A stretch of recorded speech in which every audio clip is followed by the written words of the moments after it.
Hello. I felt it was necessary to record myself to put together a guided meditation, Kemetic based guided meditation practice as we understand the idea of being divine. And I wanted to share the idea of being divine through the creation story in ancient Kemet. The creation story has a lot to do with us on a emotional level, has a lot to do with us on a mental, physical, spiritual level. And the creation story tells a lot about us and tells a lot about what are some of the things that we can do to overcome obstacles to get out of certain places. So let's tap in briefly, let's tap in a little bit into the creation story, the understanding of your light, the understanding of your divinity, understanding the aspect of divine masculine, divine feminine, and what does that mean to us in helping us evolve. So let's start our story. Let's start the story, the creation story, the Kemetic creation story, with the deity Nu. Nu is the deity of the deep waters, the abyss. And as you understand, deep down in the ocean, deep down in the water, is very dark. It's very dark, and there's a lot of mystery there. And it was said that Ra, which is the sun, Ra is also our inner light energy. Ra is that light energy within us that shines, that light energy that empowers us, that feeds life into things that we're looking to connect to more, things that we're looking to manifest. So deep into the depths, the darkness of the water, Ra rises through the water, and he rises up through the water, through the darkness. And what's elevating him out of the darkness is the deity Khepra. Khepra is the deity of resurrection. Khepra is also the deity of a high level of consciousness. And Khepra comes in the form of a scarab. So this scarab, this deity, is elevating and lifting Ra through the darkness of the water, through the abyss. And as Ra rises up, Ra rises out of the waters and comes into the sky and is shining light on this new world. So what that represents for us is that in times where we find ourselves in places of darkness, in times where we find ourselves in places of uncertainty, where we can't see where we're going, where we're unsure where we're heading to, things seems a little dark, things seem a little cloudy maybe, we must rise out of that place of darkness using our consciousness, using that energy to resurrect and reconnect to that self, reconnect to that light self. And the thing too with the deep parts of the ocean, it's very quiet, it's almost, there's a stillness to it in the depths of the ocean. So when we find that time to be quiet and to be still, even in our darkest times, we can tap into that high level of consciousness to rise up and to shine light on this new self, shine light on this world. So when Ra rises out of the waters, and Ra is now in the sky and he's shining, his light is vibrant. Ra, the first thing he does is breathe life into this new world. He breathes life into this universe. And the breath came in the form of Shu, the god of air, the god of the wind. And he breathed life into this atmosphere. He breathed life into this planet. So what does that mean to us is that we're breathing life now, and we're giving life, because the breath also represents life. So we're breathing life into this self that is looking to grow and looking to evolve. So when Ra gave his first breath, when he released the energy of Shu into this world, he also then released a energy. He released Tefnut into the form of spitting. Spitting in this case for us is the physical action of us speaking our truth. Now when he spat Tefnut, when he spit Tefnut into the air mixed with that moisture created this rain. The rain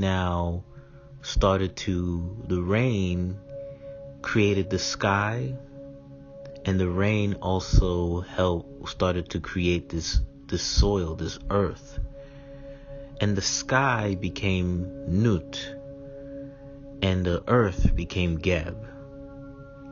So now we have the sky and the earth, the ground, the soil, where we are planting our seed of truth. And with Tefnut representing moisture, she represents that aspect of when dealing with plants. In order to help a plant grow, it has to be watered. So we are watering this self. We are watering this seed that we have planted into this spiritual soil. After we have breathed life into it, we have to now water this self, water this energy so it can grow and it can evolve. And we plant that seed into the earth, into Geb. And the visualization of the sky and the earth, Nut, who is the sky, hovers and is almost doing like a forward bend over the earth, and Geb is facing Nut, and the two come together. And the cosmos, or the sky, because Nut, she also has stars in her body, stars throughout her body. And what she also represents, the sky aspect of the cosmos, she represents the universe. She represents that connection to the celestial energy, to the universe. And the celestial energy connecting to the earth. When the two comes together, they create Isis and Osiris, also known as Asar and Aset.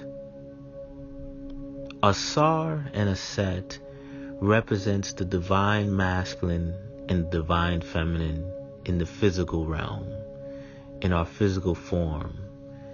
Divine masculine, divine feminine, dealing with our emotions, dealing with our physical attributes, dealing with our actions. So when Asar and Aset are created, Now we have, in the physical form, we have the divine masculine and divine feminine. So what this means for us is when we connect to a higher self, we can now start to create this balance. We find this balance of this divine masculine, divine feminine. Now, Asar and Aset are ruling this new world. They're ruling Kemet. But also, not just Asar and Aset were created during the unification of Nut and Geb, but also Set and Nebhet was created as well. Set is the brother of Asar, and Nebhet is the sister of Aset or Isis. Osiris or Asar is considered to be the ruler of this new kingdom. Asar represents this very sturdy, this very stable divine masculine energy of being stable, being strong, being grounded into this earth, into this energy, into this self. But Set represents that divine masculine energy of us being unstable at times. Set represents this energy of chaos that we go through, this energy of also questioning things, not being sure. So in the time that Osiris was ruling and being very grounded and stable in ruling Kemet, Set, his brother, was jealous.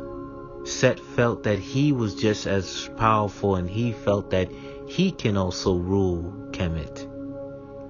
So Set set out to battle his brother. And him and his brother battled things out. And chaos, in this case, won. So what happened when Set beat Osiris? Osiris was put to death, and it was pure chaos throughout ancient Kemet. And nothing was evil, nothing was bad. It was just now there was a little more. There was the country was split into two. So there was this imbalance in some ways, and the energy needed to be restored. So what Aset did during her time of grieving, what she did was found the body parts of Asar, who was defeated by Set. She found all his body parts, because when he had defeated Osiris, he chopped his body parts into different pieces. Now, what this means to us on a deeper level is that when we embrace that chaos, we lose ourselves, right? So our minds can be in one place, our hearts can be in another place. We have mixed feelings about where we should go. We have mixed feelings about who we are. We have mixed feelings about our bodies. We have mixed feelings about others and who we connect to. So we're all over the place. We're dismembered spiritually, physically, mentally. We're very dismembered on an energetic level. So Aset, who represents that divine feminine energy, she represents also the energy of love, self-love, the energy of being compassionate. Through her loving energy, she was able to find all the body parts of Asar and put him back together.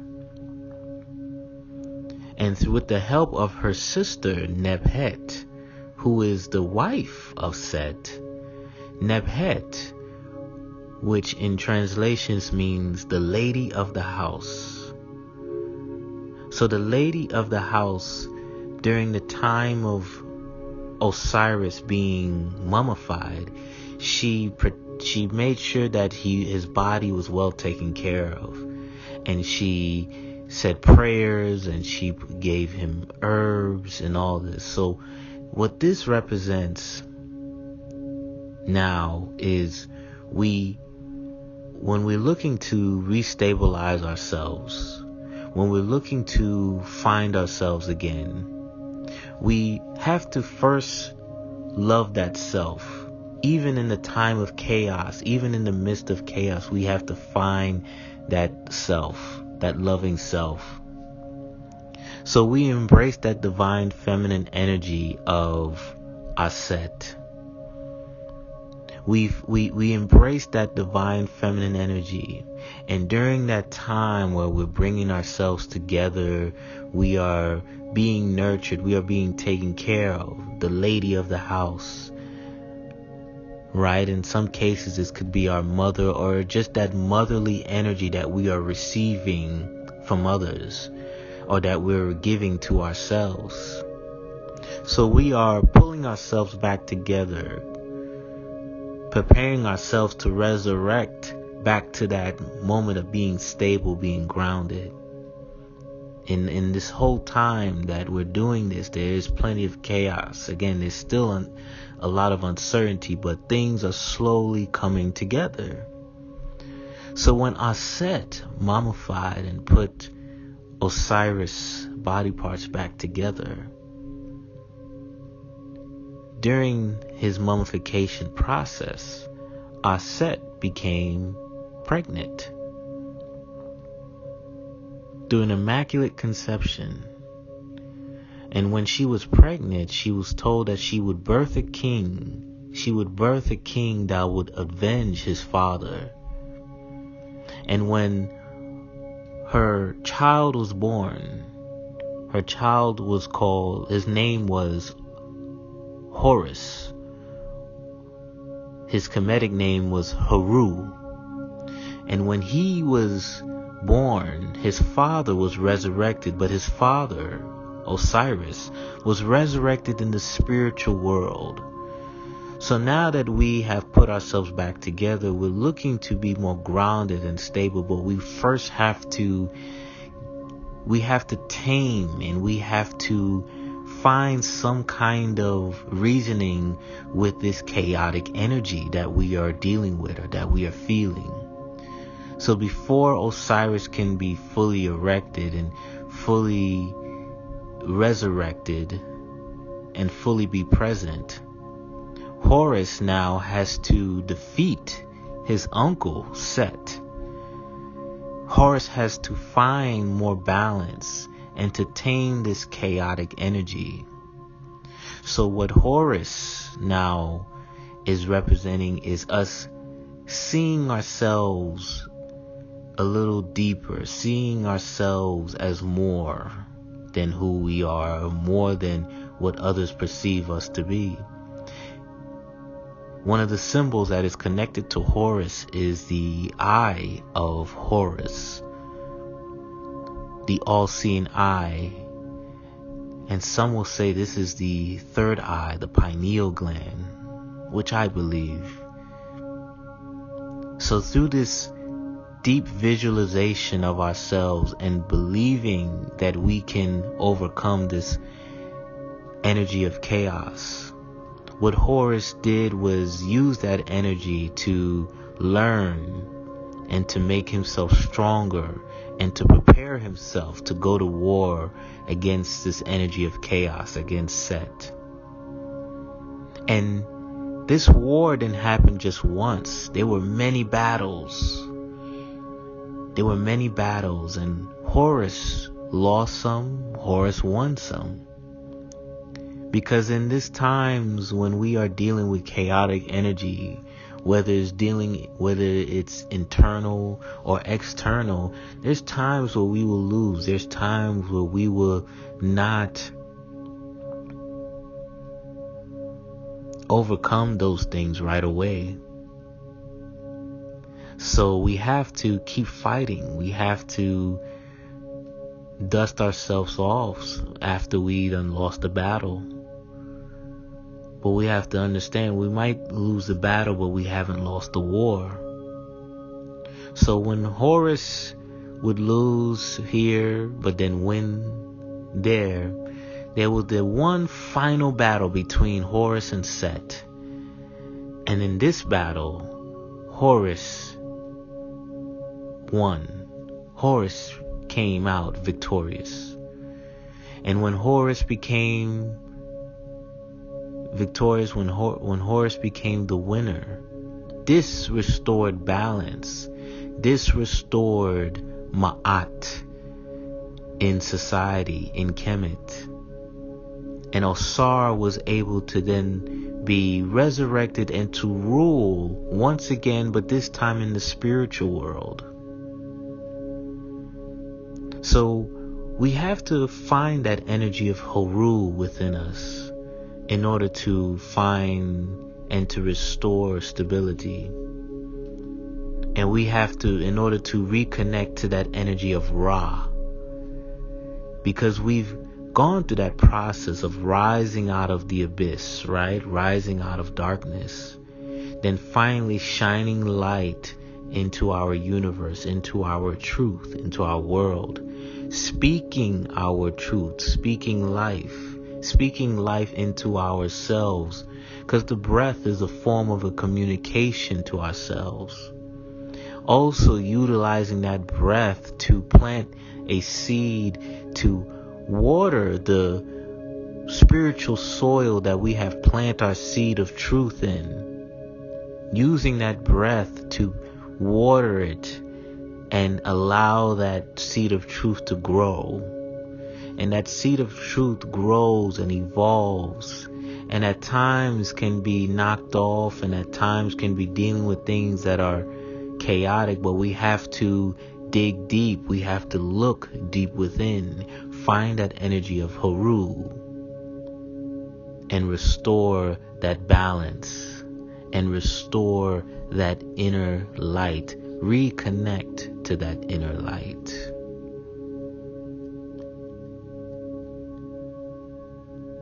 So I hope you find this voice recording, this meditation recording very well. I hope it's a reminder to you that you are divine. Because these were not just stories, these were reminders of who we are. These were things that had a connection to us personally. So always remember this story of creation anytime you find yourself in the abyss, in this place of darkness. When you're in that place of darkness and uncertainty, find that energy to help you rise out of that darkness and to start the process of creating your truth and creating your world. I hope this guided meditation practice finds you well, and I bid you Ankh Uja Seneb, life, prosperity, and health. Continue living this beautiful life. Prosper in this life, all in good health. Hotep.